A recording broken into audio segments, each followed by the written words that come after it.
Hi students, कैसे हैं आप? होप आप अच्छे होंगे। तो आज का जो टॉपिक है हमने लिया हुआ है haemodialysis, that is artificial kidney.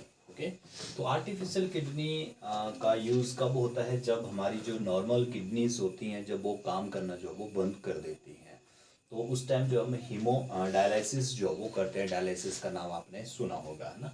अब देखो क्या कॉज रह जाते हैं हमारी किडनी के ख़राब होने के, फेलर होने के। तो इसमें जो मेजर कॉज रहता है that is first one is the infection. कई बार इन्फेक्शन जो है वो हमें हो जाता है, या इंजरीज हो जाती हैं हमारी, या फिर वीक सप्लाई ऑफ ब्लड हो जाती है। सप्लाई ऑफ ब्लड जो हो जाती है किडनी के अंदर, ये मेजर कारण जो वो हो जाते हैं हमारे किडनी के फेल होने के। तो उस केस में जो है वो क्या किया जाता है, फिर डायलिसिस जो वो किया जाता है। अपोहन इसको हम हिंदी में बोलते हैं। तो डायलिसिस जो इस केस में किया जाता है। आर्टिफिशियल किडनी बेसिकली होती क्या है? आर्टिफिशियल किडनी में देखो, ये जो मैंने यहाँ पे डायग्राम बनाई है, इसमें आप थोड़ा सा समझने की कोशिश करें। आप देखो, यहाँ से सबसे पहले जो है वो ब्लड लिया जाता है। जो पेशेंट होता है जिसकी किडनी जो फेल हो जाती है, और उसके अंदर से जो यूरिया, यूरिक एसिड होता है, वेस्ट मटेरियल होता है, उसको हमने बाहर निकालना होता है। तो इस ऑपरेटर्स में, इस मशीन में क्या होता है, यहाँ से इसको जैसे ब्लड को निकालते हैं उससे, ह्यूमन से, और यहाँ से इसको फिर भेजा जाता है इस मशीन के अंदर, डायलिसिस मशीन के अंदर।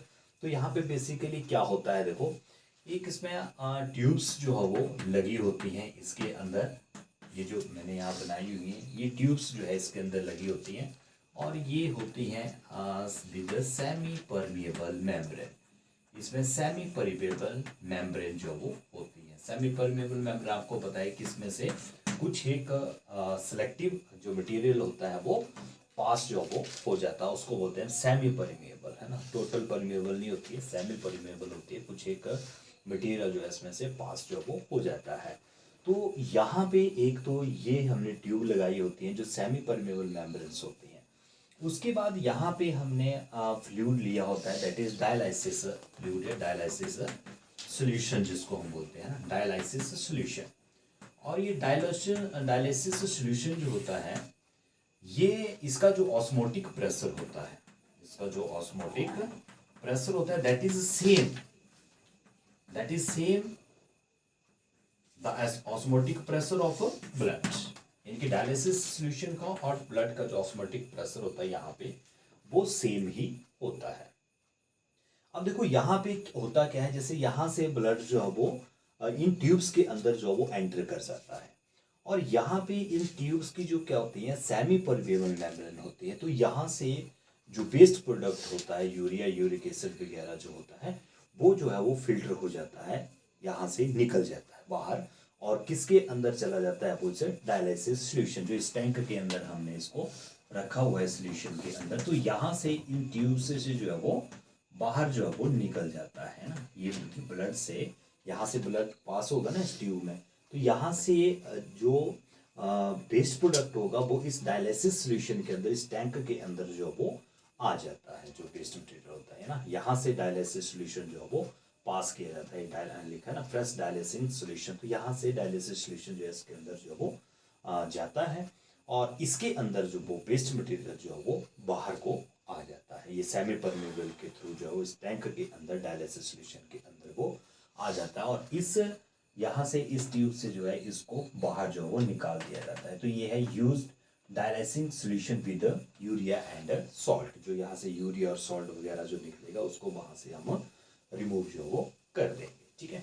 अब यहाँ पे जो ब्लड बच गया वो विदाउट वेस्ट मटेरियल जो बच गया, यहाँ से वेस्ट मटेरियल जो है वो निकल जाता है, डायलिसिस सोल्यूशन के अंदर चला जाता है वो, और फिर ये जो यहाँ से ब्लड जो है वो फिर दोबारा से पेशेंट के अंदर जो है वो ये भेज दिया जाता है। तो इस तरह से ये डायलिसिस जो है वो की जाती है। इसमें देखो बेसिक जो मेन जो रोल रहता है वो इस डायलिसिस सोल्यूशन का है, और ये ट्यूब्स होती हैं सेमी परमेबल होती हैं, वेस्ट मटेरियल को ये बाहर जो है वो छोड़ देती हैं, ब्लड से जो वो बाहर निकल जाता है। मैंने बताया ना कि ऑस्मोटिक प्रेशर जो है वो that is same both, that is dialysis solution and blood. तो इस तरह से यहाँ से ब्लड जो है वो उससे वेस्ट मटेरियल जो है वो बाहर निकल जाता है और वो बिल्कुल जो प्योर ब्लड होता है फिर वो विदाउट वेस्ट मटेरियल जो होता है फिर वो मनुष्य के अंदर जो है वो चढ़ा दिया जाता है, दोबारा से वो चला जाता है।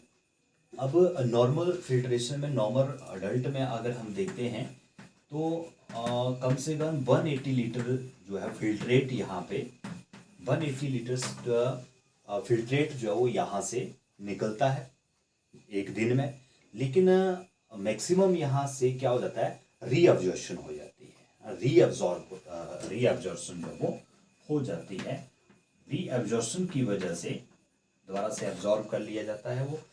तो इसमें से अगर 1 डे में देखें हम तो एक दिन में कम से कम 1 लीटर या फिर 2 लीटर ही फिल्टर जो है वो यहाँ से बाहर जो वो बॉडी से बाहर जो निकलता है 180 लीटर में से, क्योंकि बाकी जो है वो रीअब्जॉर्ब जो वो कर लेता है ना। तो इस तरह से ये डायलिसिस जो वो होती है बिल्कुल सेम वैसी है जैसे किडनी हमारी काम करती है, वैसे डायलिसिस मशीन जो है काम करती है। सिर्फ फ़र्क इसमें वो ये है कि इसमें रीअब्जॉर्प्शन जो वो नहीं होती है। जैसे किडनी के केस में हमने देखा था ना कि मैक्सिमम जो वाटर है वो एब्जॉर्ब कर लिया जाता है किडनी के द्वारा, वो अकॉर्डिंग टू स्टेशन जो है वो मैंने बताया था ना, अकॉर्डिंग टू स्टेशन जो है वो रीअब्जॉर्प्शन जो है वो वाटर की होती है किडनी के केस में। अगर बहुत ज़्यादा एक्सेस पानी अगर आप पी रहे हैं आप तो जो वाटर है वो ज़्यादा पानी को एब्जॉर्ब नहीं करता है ना, और बहुत कम पानी अगर आप पी रहे हैं तो मैक्सिमम वाटर जो है वो एब्जॉर्ब कर लिया जाता है ब्लड के द्वारा। ये थोड़ा सा मैकेनिज्म जो है इस डायलिसिस इस आर्टिफिशियल किडनी में जो वो नहीं होता है ना। वहाँ पे अगर कम पानी पीते हैं आप तो वो ब्लड जो है वो एब्जॉर्ब कर लेता है और यूरिन की आउटपुट जो वो कम हो जाती है। और एक्सेस आप पानी पीते हैं तो यूरिन भी एक्सेसिव बनती है और एब्जॉर्प्शन जो है वो कम ही होती है, क्योंकि ज़्यादा ब्लड ज़्यादा जो है वो पानी की जरूरत बॉडी को नहीं होती है, क्योंकि आप पानी बहुत ज़्यादा पी रहे हैं। तो ये थोड़ा सा डिफरेंस जो है वो आर्टिफिशियल किडनी और जो नेचुरल किडनी होती है हमारी उसके बीच में जो है वो डिफरेंस जो है वो होता है। तो ये था आपका dialysis technique in the case of failure of our kidney, है ना। तो होप है कि आपको ये जो वीडियो है, ये जो टॉपिक है हीमोडायलिसिस का, ये आपको ज़रूर समझ आया होगा। तो आज के लिए बस इतना ही। Thank you.